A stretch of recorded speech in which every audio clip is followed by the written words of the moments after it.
பக்கவாதம் வந்தவங்க கண்டினியூஸா பிசியோதெரபி ட்ரீட்மெண்ட் ட்ரை பண்ணாங்கன்னா அவங்களுக்கு இம்ப்ரூவ்மெண்ட் வரும்.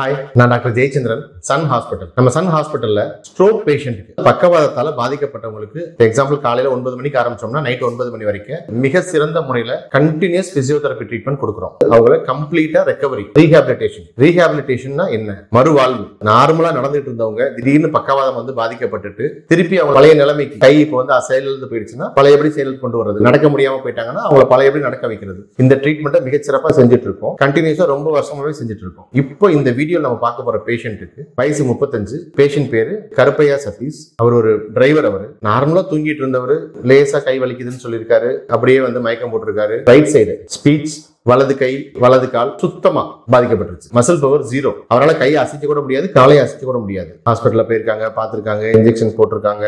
மறுபடியும் கண்டினியூஸா பாதிக்கப்பட்டதுனால அவங்க மெடிசன்ஸோட ஒர்க் இவ்வளவுதான். இனிமே நீங்க மெடிசன்ஸும் கண்டினியூ பண்ணணும், பிசியோதெரபி நீங்க கண்டினியூ பண்ணணும். அதுதான் உங்களை வந்து இனிமே நார்மல் ஆக்குன்னு சொல்லிட்டு நம்மளோட சன் ஹாஸ்பிட்டலுக்கு வந்தாங்க. இவங்க வரும்பொழுது தூக்கிட்டு தான் வந்தாங்க. மாடிக்கு தான், ஃபர்ஸ்ட் ஃப்ளோர்ல தான் பேஷண்ட் வச்சு பார்த்தோம். தூக்கிட்டு தான் போனாங்க. 2 பேர் சப்போர்ட் பண்ணி நடக்க வைக்க ட்ரை பண்ணப்போ கூட அந்த அளவு வந்து அவரை வந்து நடக்க வைக்க முடியல. ரொம்ப கஷ்டப்பட்டு தான் ஷிப் பண்ணி தான் கொண்டு போனோம். ஒரு வாரம் கண்டினியூஸா பிசியோதெரபி ட்ரீட்மெண்ட் கொடுத்துட்டு இருந்தோம். மைல்டா இம்ப்ரூவ் ஆனாரு.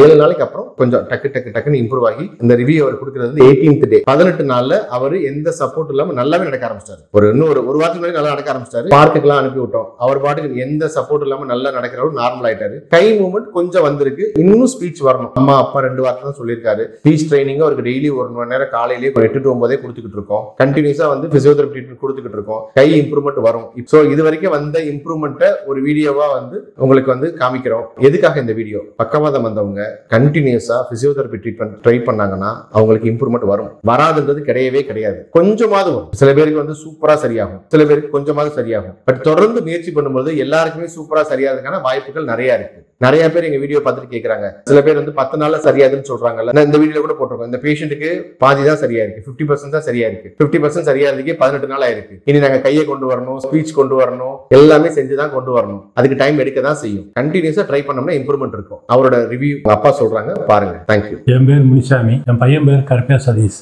நான் கேரளாவில இருந்து வரேன், இடுக்கி மாவட்டத்தில். என் பையனுக்கு திடீர்னு அவன் எப்பா கை வலிக்குன்னு சொன்னேன். சரின்ட்டு அடுத்த ஹாஸ்பிட்டலுக்கு கொண்டு போனோம். ஹாஸ்பிட்டலுக்கு கொண்டு போனே ப்ரெஷர் பார்த்துட்டு இருக்கும்போது மயங்கி விழுந்துட்டேன். அப்படியே நாங்கள் எடுத்துக்கிட்டு பெட்டில் போட்டுட்டு அந்த டாக்டர் வந்து இன்ஜெக்ஷன் போட்டாரு, குளுக்கோஸ் ஏற்றினாரு. அடுத்த நினைச்சா நீங்கள் பெரிய டாக்டர்கிட்ட கொண்டு போங்கன்றாங்க. நாங்கள் கட்டப்பன மிஷின் ஆஸ்பத்திரிக்கு கொண்டு போனோம். அங்கே போய் செக்அப் பண்ணி பார்க்கும்போது ஒரு 1.5 மணி நேரம் கழிச்சு டாக்டர் வந்து சொன்னாங்க, பையன் பக்கவாதம் வந்திருக்குன்னு சொல்றாங்க. ஒரு 3 மணி நேரத்துக்குள்ள நீங்க ஒரு இன்ஜெக்ஷன் எடுக்கணும் அப்படின்னாங்க. சார் அது எவ்வளவு ஆகுன்னு? 30,000 ரூபாய் ஆகும்னு சொன்னாங்க. இல்ல சார் எங்களுக்கு கவர்மெண்ட் கழிச்சு கொடுங்க, நாங்க காணாமலுக்கு போறோம். இல்லையா, அது போறதுக்கு டைம் இல்ல. நீங்க 3 மணி நேரம் கழிச்சுன்னா நீங்க எடுத்தும் பிரயோசனம் இல்ல அப்படின்ட்டாங்க. சரின்னு எடுக்க சொல்லியாச்சு. 36,500 ரூபா அந்த இன்ஜெக்ஷன். அப்ப எடுத்துட்டு நைட்டு அங்க ஐஸ் ரூம் கொண்டு போயிட்டாங்க. அதுக்கு அடுத்து நைட்டு உனக்கு நினைவு வந்துச்சுன்னு சொல்றாங்க. ஆனா நாங்க பார்க்கல. ஆனா வந்து அட்ரஸ் எல்லாமே சொல்லியிருக்கேன். பிறகு அவங்களுக்கு ஒரு சந்தேகம் வந்து விடிய காலமும் ஒரு சிடி ஸ்கேன் எடுத்தாங்க. எடுத்துட்டு காணாமலுக்கு மெடிக்கல் காலேஜுக்கு எழுதி கொடுத்தாங்க. வந்தோம், வந்து பார்த்து எம்ஆர்ஐ ஸ்கேன் எடுத்தோம். பார்த்துட்டு 5 நாள் இங்க வச்சு ஊசி போட்டோம். ஊசி போட்டுட்டு அப்ப அந்த டாக்டர் சொல்லிட்டாங்க, ஐயா இதுக்கு பிசியோதெரபி செஞ்சா மட்டும்தான் இது குணமாகும். இது நான் மருந்துல எல்லாம் குணமாகக்கூடியது இல்லை. நீங்க அதுக்குண்டான டாக்டரை பாருங்க. நாங்க தேனியில் ஒரு டாக்டரை பார்த்தோம். அவரு இதைத்தான் சொன்னாரு. அப்படியே வீட்டுக்கு கொண்டு போயிட்டோம். வீட்டுல இருந்து போன் மூலியமா நாங்க பார்த்தோம் உங்க அட்ரஸுக்கு. அப்ப அப்படியே நேரம் வண்டியை பிடிச்சி இங்க வந்துட்டோம். என் பையனை வரும்போது நாங்க 2 பேரும் சேர்ந்து தூக்கிட்டு தான் மேல போனோம். இன்னைக்கு என் பையன் நடக்கிறேன். அதுக்கு முழுக்க இவங்களுடைய ஒத்துழைப்பு தான் நம்ம. சரிங்க சார். இப்ப ஹாஸ்பிட்டல்ல போய் ஊசி போட்டீங்கல்ல? ஆமா. ஊசி போட்டதுக்கு அப்புறம் அவர் நடந்தாரா? இல்ல, காலையில நடக்கவே இல்லை. இல்ல, அவங்க சொன்னாங்க பேசினாருன்னு, அவ்வளவுதான். நீங்க கொண்டு போயிருங்கன்ட்டாங்க. அவ்வளவுதான். நீ அவனுக்கு முடிஞ்சு நீங்க ட்ரீட்மெண்ட் கிடையாது. நீங்க போய் பிசியோதெரபி செஞ்சா மட்டும்தான் அவன் நடப்பேன். இல்லைன்னா நீங்க நாங்க அன்னைக்கு செச்சர்ல வச்சு தான் தூக்கிட்டு வந்தோம். இப்ப இவருக்கு இங்க என்னென்ன ட்ரீட்மெண்ட் எல்லாம் கொடுக்குறாங்க நீங்க பாக்குற வரைக்கும்? காலையில 9 மணில இருந்து நைட் 9 மணி வரை. அது ஒரு 2 மணி நேரம் ரெஸ்ட் இருக்கு. ஆனா இடவிடாம இல்லாம மாறி மாறி 10-25 பேர் இருக்காங்க, மாறி மாறி ஒவ்வொரு ட்ரீட்மெண்டா கொடுத்துக்கிட்டே இருக்காங்க. ஆனா எல்லாருமே பரவாயில்ல, நல்ல ஒத்துழைப்பு. ஒருத்தர் மட்டும் குறிப்பிட்டு சொல்ல முடியாது. எல்லாருமே பிள்ளைக்கு நடந்தது காரணம் இவங்க எல்லாருமே. அடுத்து கையும் ஸ்பீச்சும் வரணும். இப்ப ஸ்பீச்சுக்கும் ட்ரைனிங் கொடுத்துக்கிட்டு இருக்கோம், கைக்கும் நம்ம ட்ரீட்மெண்ட் கொடுத்துக்கிட்டு இருக்கோம். கையும் நல்லா வரணும், சீக்கிரம் கை நல்லா வரணும். இப்ப தனியா பார்க்ல எல்லாம் நடக்கிற அளவுக்கு நல்லா, வெளியில ரோட்ல எல்லாம் நடக்கிற அளவுக்கு நல்லா சரியாகிட்டாரு. சந்தோஷம். ஆனா அன்னைக்கு ஆளே அடையாளம் தெரியல. கூப்பிட்டோம்னா நீங்க கூப்பிட்டீங்கன்னா நான் இவரைத்தான் பார்க்க முடியாது இருந்தேன். இன்னைக்கு ஆளை அடையாளம் பார்க்கிறேன், நல்ல நினைவுகள் வந்துருச்சு. பிள்ளைகளை தூக்குறேன், அப்போ போன் பார்க்கிறேன், அந்த நினைவுகள் வந்துருச்சு. இன்னைக்கு உனக்கு பேச்சு வரல, இந்த கை வரல, கொஞ்சம் கொஞ்சமா கையை தோள்பட்ட அளவுக்கு அசைக்குது, பாக்கிய அசைக்கிறாரு. இன்னும் ஃபுல்லா வரணும். இப்ப இந்த கால் வர்றதுக்கு முழுசா வர்றதுக்கு இப்ப எத்தனை நாள் ஆயிருக்கு? ஒரு வாரம். நீங்க வந்து ஒரு வாரத்துல ஓரளவு வந்துட்டாரு.